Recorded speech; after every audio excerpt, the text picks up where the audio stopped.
नमस्कार दोस्तों, हमारे YouTube चैनल में आपका स्वागत है। आज के बाज़ार में उतार चढ़ाव के बीच जहां ऑल मार्केटिंग कंपनियां BEL वित्तीय स्टॉक ने मजबूती दिखाई, वहीं IT और कंज्यूमर दिग्गज दबाव में रहे। गोल्ड फाइनेंस कंपनियां ऑयल इंडिया IRFC ने मजबूती पकड़ी, जबकि वास्कॉन इंजीनियर्स जैसी कई कंपनियां जो हैं वो काफ़ी मजबूत स्थिति में रहीं। हालांकि HUL शिप बिल्डिंग जो कंपनियां हैं उसमें दबाव देखने को मिला है। FII की बिकवाली फिलहाल जारी है और RBI की रणनीति को लेकर अनिश्चितता। भारत अमेरिकी व्यापार में वार्ता में जो सस्पेंस बना हुआ है, इसकी वजह से आज मार्केट दबाव में देखने को मिला। तो इस वीडियो में हम इन सारी चीज़ों पे डिटेल डिस्कशन करेंगे, साथ ही कुछ कंपनियों में खबरें हैं उस पर भी बातचीत करेंगे। उससे पहले कहना चाहूँगा कि अगर आपने हमारे चैनल को सब्सक्राइब नहीं किया है तो कृपया सब्सक्राइब कर लें और बेल आइकन भी दबा लें। तो हाल ये है कि आज बाज़ार में काफ़ी दबाव देखने को मिला। हालांकि OMC यानी ऑयल मार्केटिंग जो कंपनियां हैं उनमें मजबूती देखने को मिली है। Bharat petroleum limited, Indian oil corporation समेत कई कंपनियां जो हैं काफ़ी फोकस में रहीं।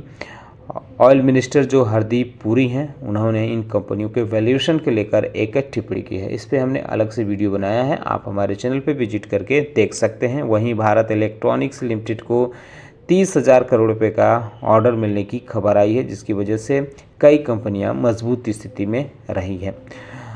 मुथूट फाइनेंस, मनप्पुरम फाइनेंस जो हैं वो 2% के आसपास की जो हैं फोकस में देखने को मिले हैं, दबाव में रहा है। और ऑयल इंडिया जो है वो 2% के आसपास की मजबूती में रहा है।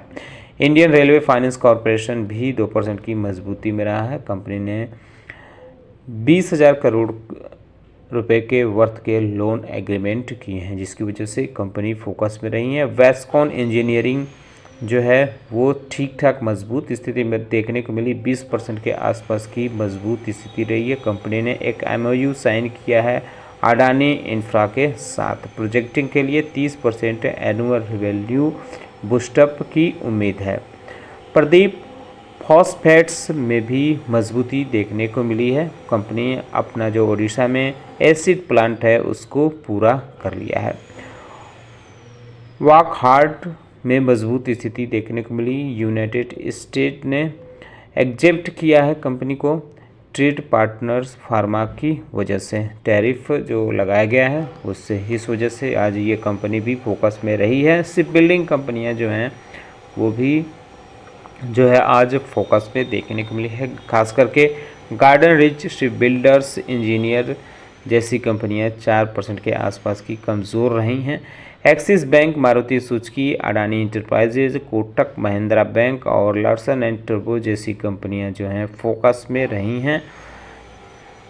मार्केट में जो दबाव देखने को मिला था उसके पीछे की अगर वजह की बात करें तो वजह में सबसे पहला ये है कि फॉरेन इंस्टीट्यूशनल इन्वेस्टर जो हैं FII, उनकी लगातार बिकवाली बनी हुई है। 5687 करोड़ रुपए की बिकवाली फ्राइडे को देखने को मिली थी, अभी भी उनकी बिकवाली जो है बनी हुई है। इसके अलावा RBI की जो पॉलिसी मीटिंग हो रही है उसमें अनिश्चितता का दौर चल रहा है। क्या RBI का फैसला होगा, इस वजह से भी बाज़ार में उतार चढ़ाव देखने को मिला है। 1 अक्टूबर को मॉनेटरी पॉलिसी का डिसीजन आ जाएगा, उसके बाद स्थिति साफ हो जाएगी। हालांकि जो एक्सपेक्टेशन जताया जा रहा है वो ये जताया जा रहा है कि 5.50% रेपो रेट RBI रख सकता है। हालांकि कुछ इकोनॉमिस्ट ने कुछ चीज़ें भी बताई हैं, कट को बताया है। उनका कहना है कि सरप्राइज से कट देखने को मिल सकता है, क्योंकि ग्लोबल ट्रेड टेंशन और सॉफ्ट इन्फ्लेशन के वजह से ये ज़रूरी उन्होंने बताया है। रॉयटर्स पोल्स में दिखाया गया है कि 3/4 जो है इकोनॉमिस्ट कह रहे हैं कि मेजर बैंक जो है इंक्लूड खास करके सिटी, ब्रेंचलाट कैपिटल इकोनॉमिक्स और SBI जैसी इसमें रही हैं और इनका उम्मीद है कि रेट कट देखने को मिल सकता है। क्लियरिटी कम दिख रही है, यानी यूएस इंडिया ट्रेड टॉक जो है उसमें कोई स्पष्टता या कह सकते हैं कि क्लियरिटी फ़िलहाल सामने नहीं आ रही है। इसकी वजह से भी जो है बाज़ार में वोलेटिलिटी देखने को मिल रही है। एक तरफ टैरिफ जो अमेरिकी राष्ट्रपति हैं उनकी टैरिफ लगाने की जो है आदेश आ रहे हैं, इसकी वजह से भी ये काफ़ी दबाव में देखने को मिल रहा है। वीकनेस जो देखने को मिली है आईटी कंपनियों में, इसका भी हमारे बाज़ार पे इम्पैक्ट पड़ा है। आईटी इंडेक्स जो है अब भी कमज़ोर स्थिति में देखने को मिल रहा है। पिछले हफ्ते अमेरिकी राष्ट्रपति डोनाल्ड ट्रंप ने H-1B वीज़ा की जो नियमावली है उसमें बदलाव करते हुए ठीक ठाक फीस बढ़ा दी थी। $1,00,000 उन्होंने कर दिया था। तो इसकी वजह से आईटी कंपनियां जो हैं वो फोकस में देखने को मिली हैं और इस वजह से कई ब्रोकरेज हाउस खास करके जेफरीज, मॉर्गन स्टैनली जैसी ब्रोकरेज हाउस ने H-1B वीज़ा की फ़ीस बढ़ाए जाने के बाद आईटी कंपनियों को लेकर अपनी नोट जारी की है, यानी अपनी रिपोर्ट जारी की है। तो आप उसकी डिटेल स्टडी कर सकते हैं। अब स्टिक्स इन इंडिया VIX भी रही है। वॉलेटिलिटी इंडेक्स जो इसमें देखने को मिली है 1.3% की बढ़त देखने को मिली थी इंडिया VIX में। तो ये भी कहीं न कहीं एक महत्वपूर्ण वजह रही है। 20 फार्मा सेक्टर जो है वो आज थोड़ा मजबूत स्थिति में देखने को मिले हैं। जो 100% टैरिफ लगाने की घोषणा की गई थी अमेरिकी राष्ट्रपति डोनाल्ड ट्रंप की तरफ से, उसके बाद मंडे को फार्मा सेक्टर की जो कंपनियां हैं भारत की वो मजबूत स्थिति में देखने को मिली। जो फार्मा इंडेक्स है उसमें से 20 कंपनियों में से 15 कंपनियां जो हैं वो हरे निशान में देखने को मिले। इसमें सबसे ज़्यादा फोकस में सन फार्मा, ल्यूपिन, सिप्ला, जेडस लाइफ, बायोकॉन, ब्रेनुलस India, Torrent pharma, Laurus lab, Aurobindo pharma और ग्लेनमार्क फार्मा जैसी कंपनियां रही हैं 2% के आसपास की हरियाली के साथ। वहीं रेटिंग एजेंसी मूडीज़ ने भारत को लेकर अपनी रेटिंग जारी की है। उसने Baa3 की रेटिंग को फ़िलहाल बरकरार रखा है, साथ ही उसने मेंटेन किया है स्टेबल आउटलुक को।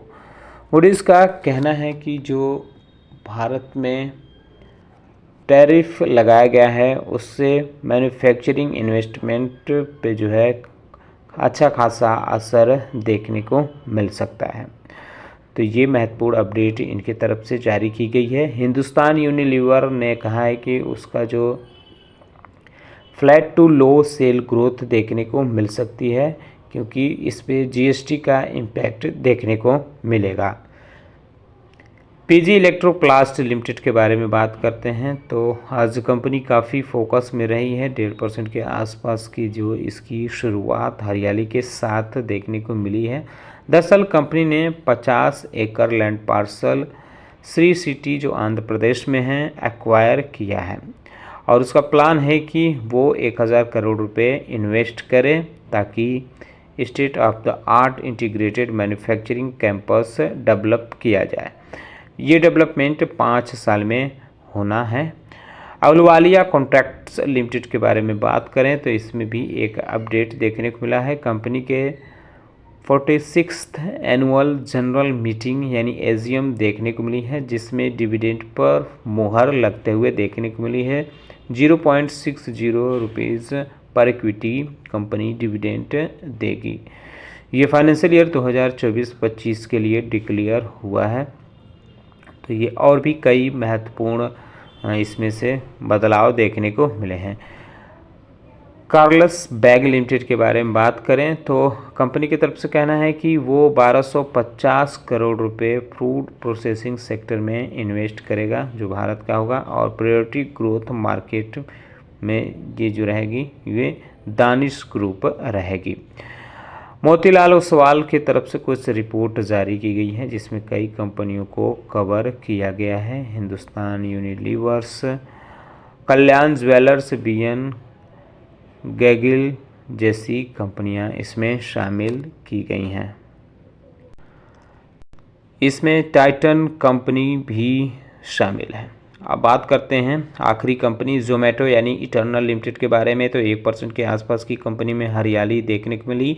कंपनी ने हेल्दी मूड इंट्रोड्यूस किया है। एक फीचर है कंपनी की वेबसाइट पे जो ये हेल्दी मूड फीचर किया है। इसमें हेल्दी प्रोडक्ट्स मिलेंगे। ये आर्टिफिशियल इंटेलिजेंस और रेस्टोरेंट डाटा के आधार पर ये नया फीचर जारी किया गया है। खास करके मोस्ट हेल्दी कॉन्शियस कस्टमर और प्रोफेशनल एथलीट के लिए ये शुरू किया गया है। तो ये महत्वपूर्ण अपडेट इसमें जारी की गई है। उम्मीद करता हूँ कि आपको हमारा वीडियो पसंद आया होगा। कैसा लगा बताना ना भूलें। साथ ही साथ हमारे चैनल को सब्सक्राइब कर लें, बेल आइकन दबा लें। वीडियो देखने के लिए बहुत बहुत धन्यवाद।